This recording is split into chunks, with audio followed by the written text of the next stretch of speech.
This is the remarkable story of a filmmaker's fascinating life in an untamed corner of Africa. A wild world, seen through his lens. Capturing the dramatic and sometimes tragic events that affected the magnificent wildlife of Kruger National Park. He is Jürgen Józefowicz. My life in Kruger gave me the opportunity of realizing my dream of living with lions.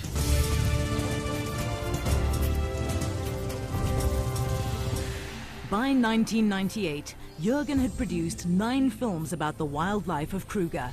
Now, after several years, Jürgen and his wife Terina return for the first time to their old family home to retrace their footsteps and relive some of the most memorable experiences of their lives.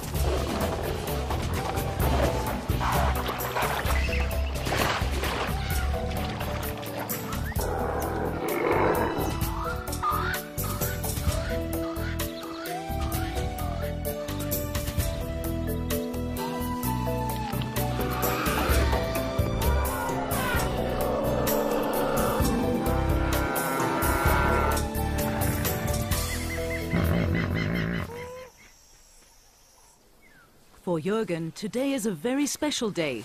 He steps out from behind the camera and meets his favorite animal face to face at the lion breeding project of Tshukudu, a private game reserve near the Kruger National Park. This is great. I can get so close to the lions and touch them, even play with them. I would never do that with the wild lions of Kruger. If I tried, they would kill me. Jürgen feels that these great cats personify the wilderness and its freedom. A shrinking wilderness now preserved only in unique, untamed parks such as Kruger. As soon as Jürgen and Terina step through the gates of the Kruger National Park, they'll be in a completely different world where life is wild, untamed, and unpredictable. Established more than 100 years ago, the Kruger National Park in the northeastern corner of South Africa is the country's largest and one of Africa's oldest game reserves, covering 2 million hectares, an area larger than Wales. Johan Olofse is one of 22 section rangers needed to control such a vast area. But today, he takes time out to welcome his friends back to the world-renowned wilderness that was once their home. Good to see you again. Fantastic to see you, man. Look at this one. Again, Hey, that's great. nice to be back. Huh? Welcome back to Kruger. Yeah, You guys I been missed good. you. Huh? I really missed you. It's gonna Good be stuff. great to share the bush with you again. Fantastic. You'll find everything has changed, but nothing has changed. Kruger's vast expanse includes numerous ecologically diverse areas of distinct characteristics, varying from dense riverine forest to woodland savannas. Each zone a preferred grazing or hunting ground for the thousands of animals of Kruger.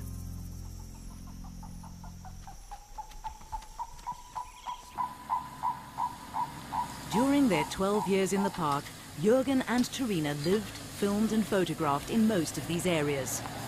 The outcome, a unique collection of sequences depicting some of the most dramatic events in the lives of the animals of Kruger.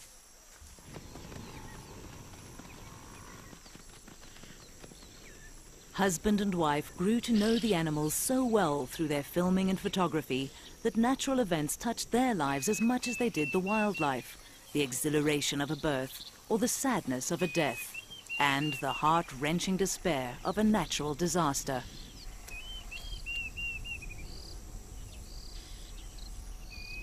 To film wild animals, you have to think like them. You have to know how they will react. But at the same time, you have to survive in their environment. When you're on your own, you have to become part of nature. Living in the bush is like entering another dimension. It doesn't matter who you are out there. Here, you are the weakest species. Easy meat. Big lion.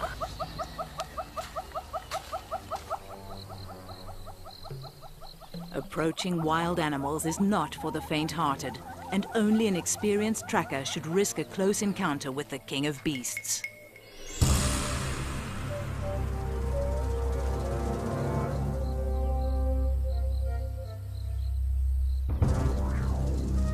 A Alone, armed only with his 16mm film camera, Jürgen spent years following the animals, a silent observer, never an intruder, recording nature as he saw it.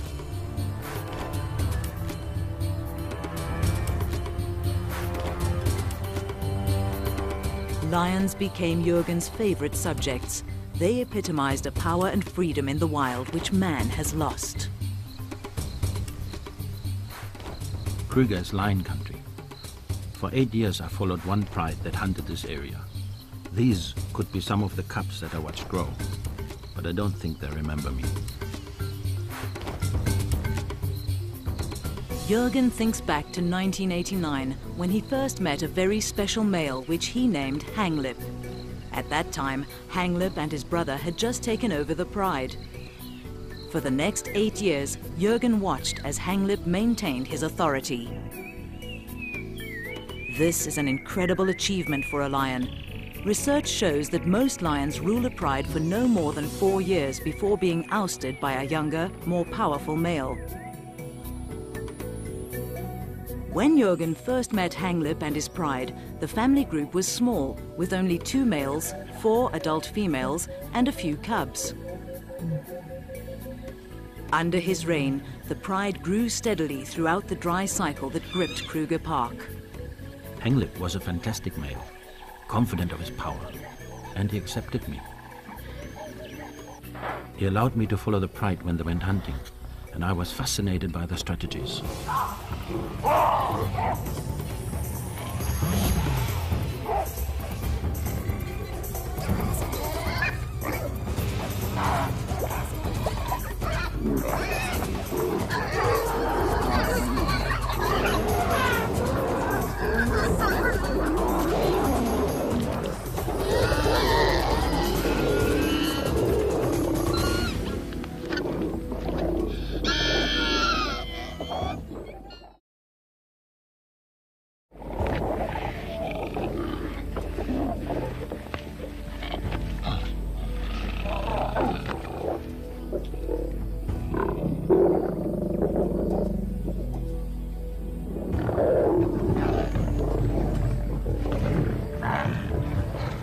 Lions set up their territories where hunting is best, but not all of Kruger offers an ideal habitat for them.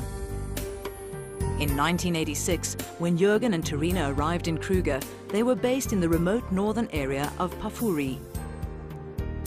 Here there were fewer lions, but the Levuvu River proved to hold other surprises, for Jürgen as a filmmaker, as well as Terina as a mother. Being the wife of a wildlife filmmaker is a completely different life. From being your own person, one becomes a person that follows another person's dream. And it depends on whether you enjoy that or not. I really enjoyed being part of a dream. I enjoy being in the bush. I found that when the kids came, it became a little bit more difficult. Sometimes I would take my son out filming with me. It was great. I loved having my family with me in the bush. Life was good, but these were times of change, and a frightening shadow loomed overhead. Animals is one thing. One can be scared of those. But people are different. People with AK-47s hold a totally different threat.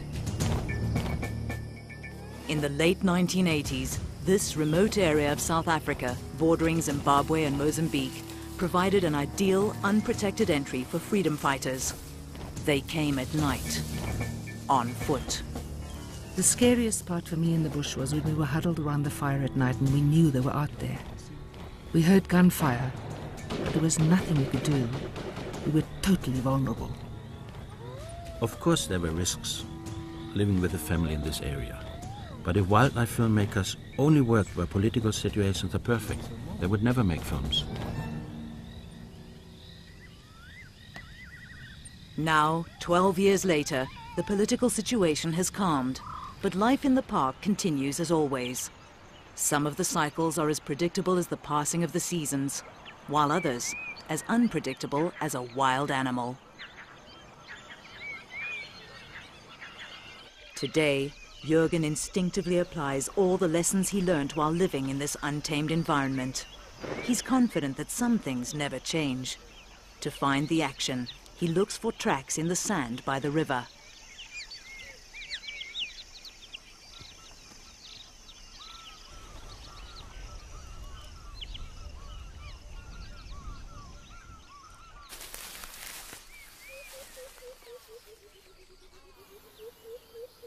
In the wild, you can never let your guard down. Jürgen moves in close. 4, 3 meters from the jaws. From experience, he judges that this would be a safe distance to film, close enough to get a good shot, but far enough not to be attacked.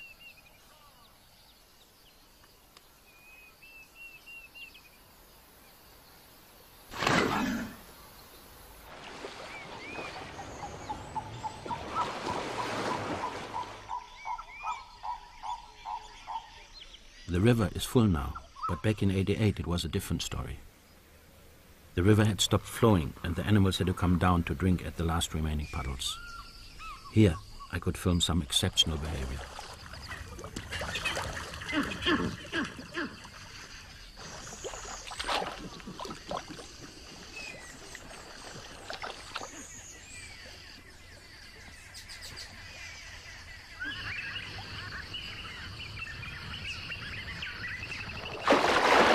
There was danger everywhere. The animals had to come to the water. They had to take the risk. One in particular seemed to epitomize the struggle for life.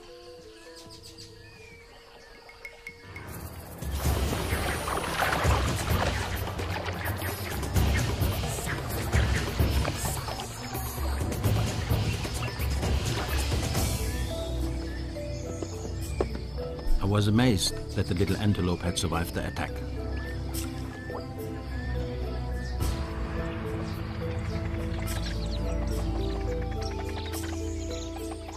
The next day I was surprised to see it back again. It was desperate for water.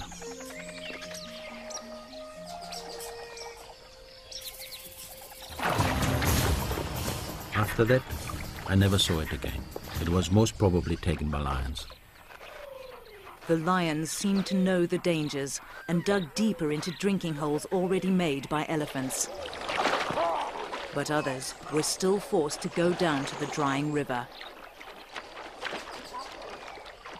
For some to survive, others had to die.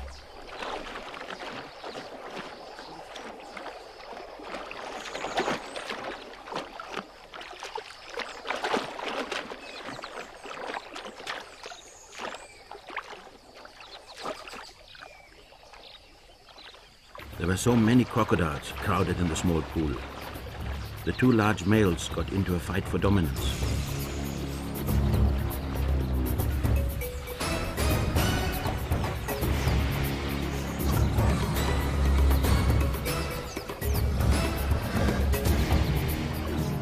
It was like watching the clash of the titans, a battle to the death.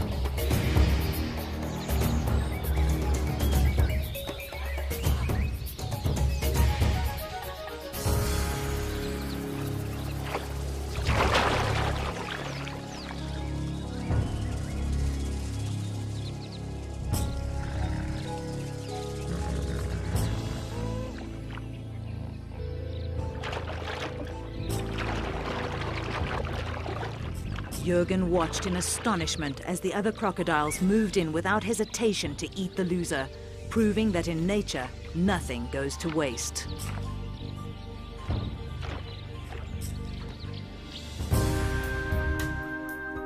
After 2 years in Pafuri, Jürgen had captured the unique beauty and stark reality of this region. The resulting film helped to save the area from being exploited for coal mining. With his first film in the can, it was time to move on, further south, to a different part of Kruger. In 1988, Jürgen and his family moved to Skukuza, where the children started school. His favorite spot in this area was Chokwane, an area of open plains and woodland savanna, lion country. And this was where he met his favorite lion, Hanglip. This was Hanglip's hunting ground. Here I joined him and his pride in the never-ending search for prey. Jürgen started to film these lions at the time when Hanglip and his brother first